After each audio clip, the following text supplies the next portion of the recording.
क्या हो अगर आपका पहला प्यार ही आपको जिंदगी का सबसे बड़ा जख्म दे जाए?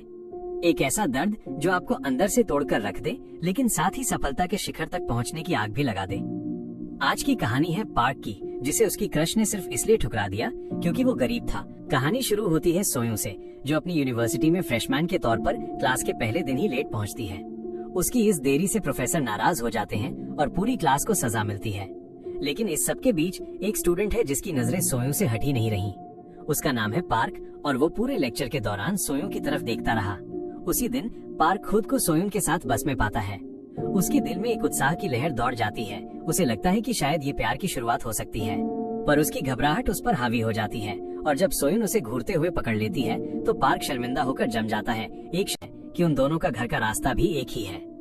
पार्क ने अपने पड़ोस में सोयूं जितनी खूबसूरत लड़की कभी नहीं देखी थी, इसलिए वो और ज्यादा जिज्ञासु हो जाता है। माहौल और अजीब हो ही रहा होता है कि तभी पार्क का दोस्त नाबुक आ जाता है और उसे ग्रीट करता है। नाबुक, जो पार्क के बिल्कुल विपरीत है, बहुत आत्मविश्वासी और खुले मिजाज का, आते ही उसे चिढ़ाने लगता है। पार्क जहाँ शर्मीला, मासूम और थोड़ा अजीब है, वहीं नाबुक शान से बताता है कि पास खड़ी लड़की उसकी 101 गर्लफ्रेंड है। नाबुक की ये छेड़ाछाड़ी पार्क की नादानी को और उजागर करती है। वो उसे बस आत्मविश्वास बढ़ाने और अपनी साफ सफाई पर ध्यान देने की सलाह देता है, पर पार्क के लिए ये सलाह मानना लगभग नामुमकिन सा लगता है। दरअसल पार्क के संकोची स्वभाव की जड़ें उसके बचपन में थीं। उसकी माँ ने उसे जिम्मेदार और सतर्क रहना सिखाया था, हमेशा याद दिलाया था कि एक आदमी की जिंदगी का बहुत महत्व होता है और उसे गैर जरूरी जोखिम कभी नहीं लेने चाहिए। इस मजबूत आधार के बावजूद पार्क के सिद्धांत डगमगाने लगते हैं। एक दिन एक खूबसूरत नजारे की फोटो खींचते हुए उसके कैमरे में गलती से सोयूं की एक खूबसूरत पोर्ट्रेट कैप्चर हो जाती है। आखिरकार वो दोनों एक दूसरे से परिचय करते हैं, लेकिन पार्क अपनी असलियत से हटकर एक रहस्यमय व्यक्तित्व बनाए रखने की कोशिश करता है। उसका ये दिखावा तब टूट जाता है जब सोयूं अचानक एक सुनसान घर के अंदर जाने का फैसला करती है। घबराकर पार्क उसे चेतावनी देता है कि अवैध तरीके से प्रवेश करना गलत है, लेकिन वो घर भयानक ढंग से शांत है। सोयूं के इरादे समझ न आने पर पार्क उसे रोकने के लिए एक झूठी कहानी गढ़ता है कि उस घर में हत्या हुई थी। पर डरने के बजाय सोयूं अपने जवाब से पार्क को हैरान कर देती है। वो कहती है कि अगर उस जगह का अतीत काला है तो वो उसे सुंदरता और खुशी के प्रतीक में बदलना चाहती है, खुशनुमा यादों से भरी एक जगह में। अगले दिन प्रोफेसर स्टूडेंट्स को अपने इलाके की इमारतों की तस्वीरें खींचने का काम देते हैं। पार्क के लिए ये सोयूं के करीब आने का बिल्कुल सही मौका था। किसी भी जवान लड़के की तरह पार्क ने बाहर जाने से पहले नहा धोकर और बाल ठीक करके खुद को फ्रेश कर लिया। दोनों साथ मिलकर आसपास की इमारतों की तलाश शुरू करते हैं। इस दौरान वे अपनी जिंदगियों के बारे में बातें शेयर करते हैं। पार्क, जो बचपन से शहर में रहा था, मानता है कि उसे सियोल उबाऊ लगता है, जबकि सोयूं को ये शहर असाधारण लगता है, उसके गृह नगर जूजू आइलैंड से बहुत अलग। अपनी माँ को खोने और पिता के बीमार पड़ने के बाद सोयूं ने अपने परिवार को सहारा देने के लिए जल्दी से जल्दी ग्रेजुएट होने की ठान ली थी। ये सुनकर पार्क माफी मांगता है कि अगर उसकी पिछली बातों से उसे बुरा लगा हो। पार्क और सोयूं का रिश्ता गहरा होता गया।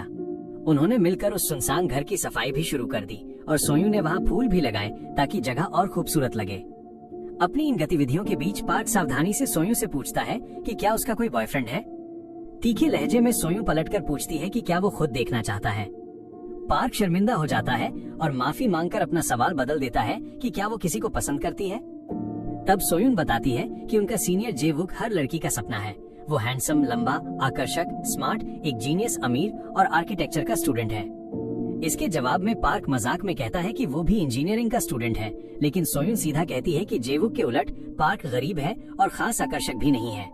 उसकी इस स्पष्ट टिप्पणी से पार्क को थोड़ा मजा भी आता है और थोड़ा दुख भी होता है। उसी रात पार्क अपनी बातें नाबुक से शेयर करता है। वो बताता है कि हाल ही में उसकी जिंदगी अजीब और कभी कभी भारी लगने लगी है। ये सुनकर नाबुक बहुत खुश होता है कि उसका दोस्त प्यार में पड़ गया है। नाबुक फिर पार्क से उस लड़की के बारे में बताने को कहता है जिसे वो पसंद करता है। शर्माते हुए पार्क कहता है कि वो प्यारी और मजेदार है, पर उसे नहीं पता कि उसका दिल कैसे जीते। ये सुनकर नाबुक उसे कदम दर कदम बताता है कि किसी लड़की के पास कैसे जाना है। वो समझाता है कि प्यार उतना मुश्किल नहीं जितना पार्क सोचता है, बस आत्मविश्वास चाहिए। हालांकि उस रात पार्क थोड़ा नशे में था, इसलिए उसे सिर्फ एक ही सलाह याद रही, आत्मविश्वासी बनो। अगले दिन पार्क हिम्मत जुटाकर सोयूं को गर्मी की छुट्टियों की शुरुआत में डेट पर चलने को कहता है।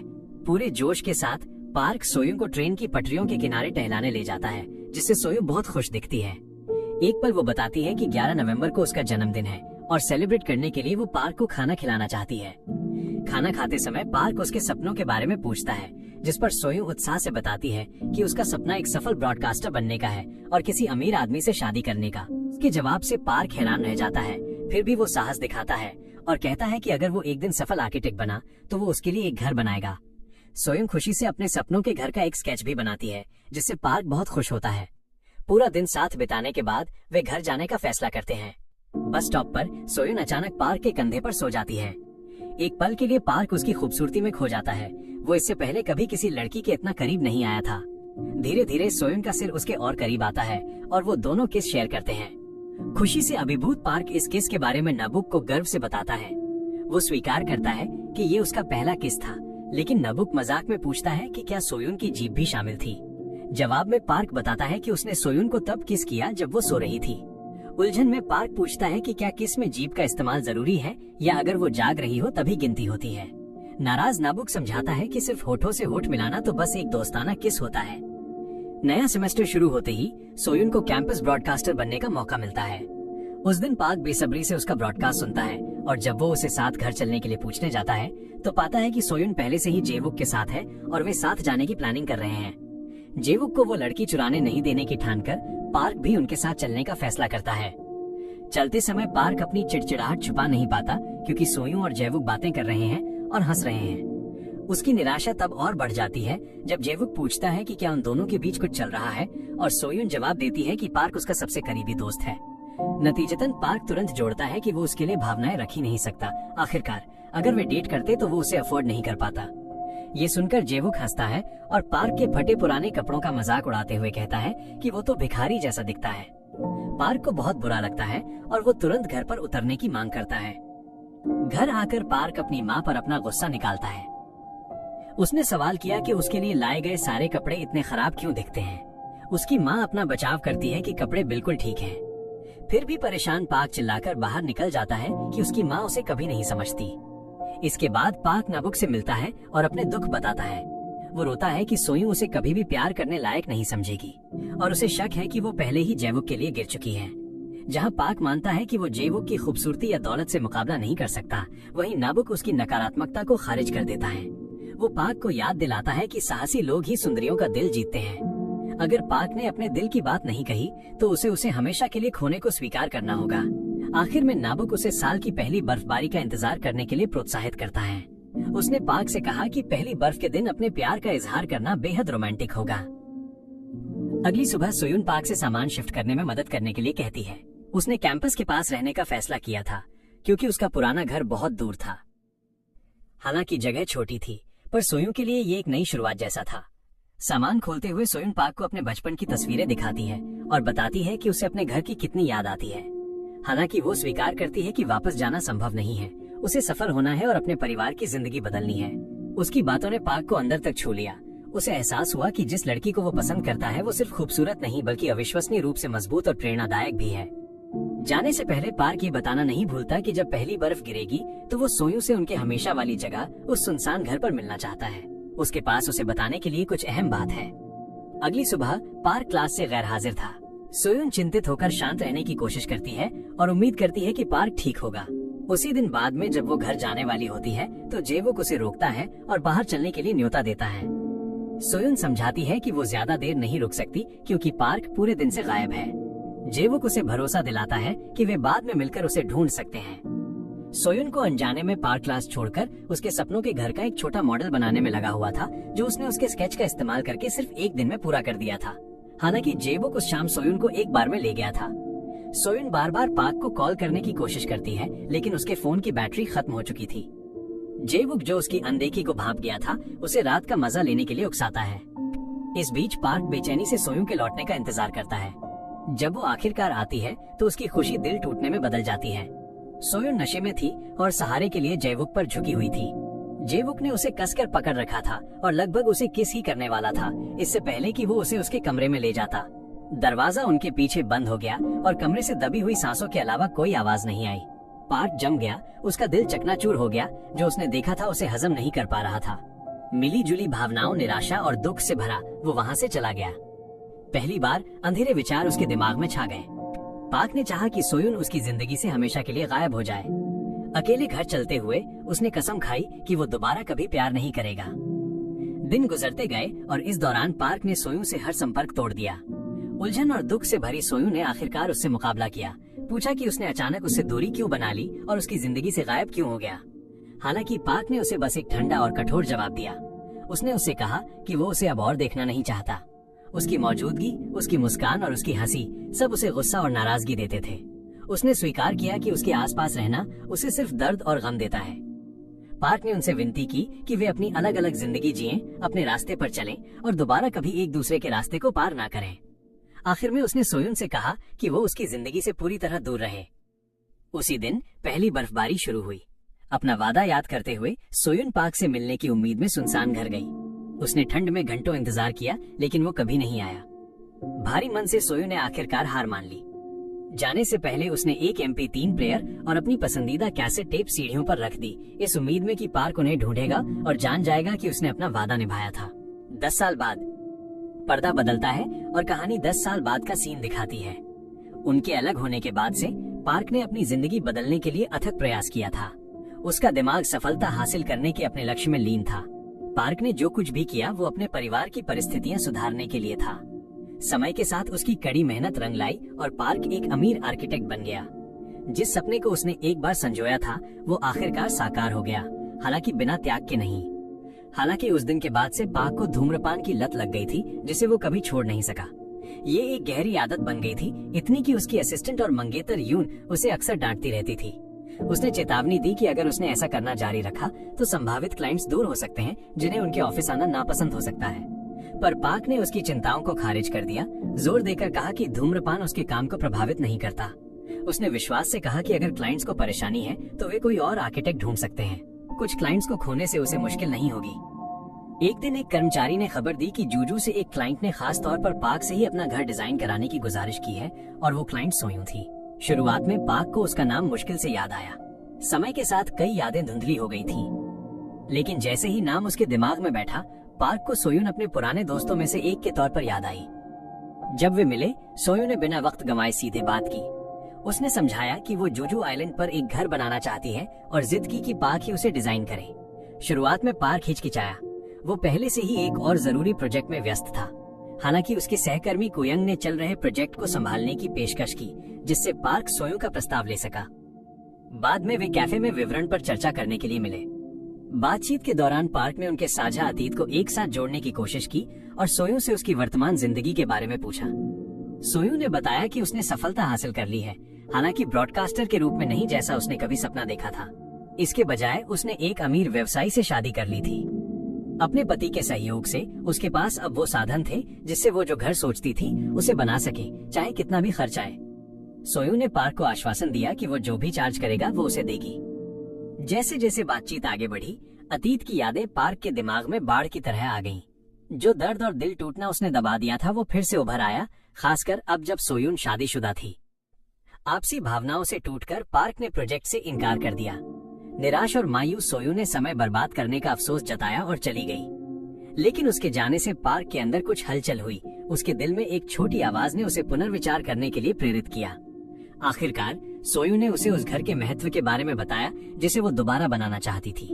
ये उसके परिवार का पुराना घर था। उसने सपना देखा था कि वो इसे ठीक करेगी ताकि एक बार जब उसके पिता ठीक हो जाएं, तो वे अपने बाकी के साल वहाँ शांति से बिता सकें। जब पार्क ने घर की संरचना का निरीक्षण किया तो उसने टिप्पणी की कि ये अभी भी मजबूत है। उसने समझाया कि इसे पूरी तरह से फिर से बनाने के बजाय मरम्मत, रेनोवेट करना बेहतर होगा। पार्क की विशेषज्ञता पर भरोसा करते हुए सोयून ने उससे कहा कि वो जो कुछ भी सुझाव देगा उससे निश्चित रूप से शानदार परिणाम मिलेंगे। अंत में पार्क ने उसे अपने कुछ डिजाइन दिखाए। उनकी दूसरी मुलाकात के कुछ ही देर बाद सोयून को भी अतीत की यादें आईं। वो पार्क के लिए महंगी टाई खरीदने भी गई थी।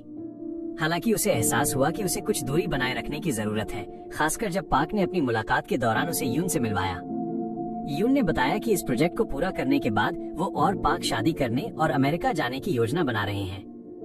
पार्क से गहरा प्यार करने वाली यून ने अपनी इच्छा व्यक्त की कि वो सुनिश्चित करेगी कि पार्क को कभी भी ऐसा महसूस न हो कि उसे छोड़ दिया गया या नकार दिया गया, जैसा कि अतीत में हुआ था। पार्क ने एक बार कड़वाहट से जिक्र किया था कि जिस महिला ने उसे छोड़ दिया था वो मरने लायक थी। ये सुनकर सोयून चुप हो गई, अपराध बोध से दब गई, ये समझते हुए कि यून शायद उसी की बात कर रही थी। जैसे ही प्रोजेक्ट शुरू हुआ, सोयून ने आखिरकार पार्क से पूछा कि क्या वो जिस महिला का जिक्र कर रहा था वो वही थी। पार्क चुप रहा, सवाल से बचता रहा। तब भी जब सोयून ने दोबारा पूछा, जब वो सियोल के लिए निकलने की तैयारी कर रहा था, तो उसकी भावनाएं उमड़ पड़ी। पार्क ने अपनी हताशा व्यक्त की, सोयून पर खुशी को ही समझने और उसके द्वारा सहे गए संघर्षों को समझने में विफल रहने का आरोप लगाया। सोयून खुद भी भावुक होते हुए बहस करती है कि पार्क ने उसे समझाने का मौका कभी नहीं दिया। उनकी बहस शांत होने के बाद पार्क ने यून से अपनी फ्लाइट को टालने के लिए माफी मांगी, जिसके लिए उसने प्रोजेक्ट में एक समस्या का हवाला दिया। एक शाम अर्धचेतन सोयून ने पार्क को भरोसे में लिया, खुलासा किया कि धन और आलीशान जीवन शैली के बावजूद उसकी जिंदगी कभी सचमुच खुश नहीं रही थी। उसने अंदर से खालीपन महसूस करने की बात स्वीकार की। सोयून ने फिर एक दर्दनाक सच्चाई साझा की कि उसने 1 साल पहले अपने पति को तलाक दे दिया था। उसने खुलासा किया कि उसने उससे कभी प्यार नहीं किया था और उसने सिर्फ उसके पैसे के लिए शादी की थी। आंसुओं के साथ उसने खुद को एक बेकार औरत कहा जो किसी भी बेहतर चीज के काबिल नहीं थी, जो पार्क के अतीत के कठोर शब्दों को दोहरा रही थी। अभिभूत सोयून हताशा में चीख पड़ी। पार्क ने धीरे से उसे गले लगाया, शांत रहने के लिए फुसफुसाया। उसने उसे आश्वासन दिया कि प्रोजेक्ट पूरा होने तक वो वहीं रहेगा। एक रात अस्पताल से फोन आया कि सोयून के पिता की हालत बिगड़ गई है। सोयून दौड़कर उनके पास गई, उन्हें भरोसा दिलाया कि उनका घर दोबारा बन रहा है और वादा किया कि एक बार जब वे ठीक हो जाएंगे तो वो पहले से भी बेहतर दिखेगा। अगली सुबह सोयून मरम्मत स्थल पर लौट आई। एक ब्रेक के दौरान उसने पार्क को अपने गांव में घूमने के लिए आमंत्रित किया। मजाक में उसने पूछा कि क्या उसे याद है कि उस दिन का महत्व क्या है। मुस्कुराते हुए पार्क ने सही अनुमान लगाया कि वो 11 नवंबर उसका जन्मदिन था। आभार के तौर पर सोयून ने सेलिब्रेशन में पार्क को खाना खिलाने का वादा किया। उनकी बातचीत के दौरान सोयून ने पूछा कि क्या वे घर के डिजाइन को एडजस्ट करके उसमें एक पियानो शामिल कर सकते हैं। निर्माण के इस चरण को देखते हुए ये एक चुनौतीपूर्ण अनुरोध था, लेकिन उसने जोर देकर कहा कि ये उसके पिता के लिए है। सोयून ने समझाया कि उसके पिता को उसका पियानो बजाना सुनना कितना पसंद था। फिर उसने एक दिल दहला देने वाली सच्चाई का खुलासा किया कि उसके पिता के पास अब ज्यादा समय नहीं बचा है। ये पता चला कि सोयून बस अपने पिता के लिए एक आखिरी अनमोल याद बनाना चाहती थी। हालांकि उसके अनुरोध को यून के सख्त विरोध का सामना करना पड़ा। उसने बहस की कि जगह को तोड़ना और फिर से डिजाइन करना में बहुत ज्यादा समय लगेगा और पार्क को उनकी अगले महीने होने वाली शादी की याद दिलाई। इसके बावजूद पार्क सोयून के अनुरोध को पूरा करने के लिए दृढ़ था। उसने वादा किया कि इससे प्रोजेक्ट में ज्यादा देरी नहीं होगी। जब कुयंग ने कमान संभालने की पेशकश की तो पार्क ने सख्ती से इनकार कर दिया। उसने जिद की कि वो प्रोजेक्ट को अपने हाथों से ही पूरा करेगा। कुछ समय बाद घर आखिरकार तय समय से पहले ही पूरा हो गया। सोयून उसमें रहने लगी और पार्क की समर्पण के लिए दिल से आभार व्यक्त किया। उसने प्रशंसा की कि घर कितना सुंदर, विशाल और उसकी उम्मीदों से कहीं बेहतर बना था। सोयून को यकीन था कि जब उसके पिता लौटेंगे तो वे बहुत खुश होंगे। हालांकि जैसे ही पार्क अलविदा कहने की तैयारी कर रहा था, उसे कुछ अप्रत्याशित मिला। वो छोटा मॉडल घर जो उसने सालों पहले सोयून के लिए बनाया था। इस दृश्य ने उन यादों को वापस ला दिया जिन्हें पार्क ने दफन करने की कोशिश की थी। भावनाओं से अभिभूत उसने भड़क कर अपना लंबे समय से दबा हुआ गुस्सा निकाला। सोयून ने अपना बचाव किया, समझाया कि उसने उसे इसलिए रखा क्योंकि ये उसके लिए बहुत मायने रखता था। उसने अतीत की अपनी गलतियों को स्वीकार किया, लेकिन जोर दिया कि पार्क को और भी बहुत कुछ समझना जरूरी है। उसने जैवुक वाली घटना के बारे में बताया, समझाया कि जब उसने उसका फायदा उठाने की कोशिश की तो उसने उससे कैसे लड़ाई की और उसे थप्पड़ मारा। उस पल उसने बेताबी से उम्मीद की थी कि पार्क आएगा और उसे बचाएगा, लेकिन उसके बदले उसे पार्क का ठंडा अलविदा मिला। सोयून कन्फेस करती है कि उस दिन से उसने पार्क से नफरत करने की कोशिश की, पर वो नफरत उसके प्यार पर कभी भारी नहीं पड़ सकी जो वो आज भी उसके लिए महसूस करती थी। उसने खुलासा किया कि पार्क हमेशा उसका पहला प्यार रहा था। ये सुनकर पार्क अवाक रह गया। उसे एहसास हुआ कि उनके अतीत के बारे में उसने जो कुछ भी माना था वो गलत था। उनके अनसुलझे एहसासों के बावजूद पार्क और सोयून ने अलग होने और अपनी जिंदगी में आगे बढ़ने का फैसला किया। पार्क ही उनके पास लौट आया, जबकि सोयून ने अपने पिता की देखभाल पर ध्यान केंद्रित किया। फिर भी जब उसके पिता को गलती से उसके फोन पर पार्क की एक तस्वीर मिली तो सोयून की भावनाएं प्रकट हो गईं। जब उन्होंने उस आदमी के बारे में पूछा तो सोयून ने बस जवाब दिया कि वो सिर्फ एक दोस्त है।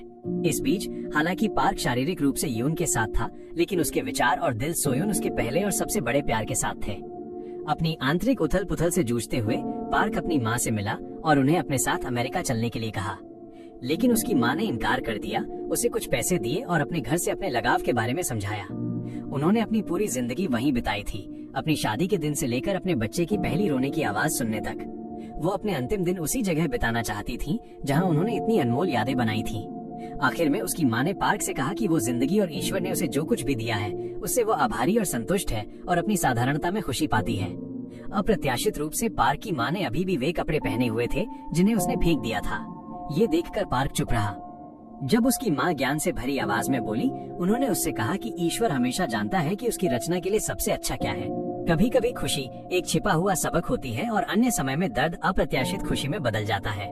उसकी माँ ने फिर पार्क को उसकी आने वाली शादी पर बधाई दी और उसे आश्वासन दिया कि वो कितना भी दूर चला जाए, वो हमेशा उसके घर लौटने का इंतजार करती रहेगी। समय बीता और पार्क ने यून से शादी कर ली। ये जोड़ा अपनी नई जिंदगी शुरू करने के लिए अमेरिका चला गया।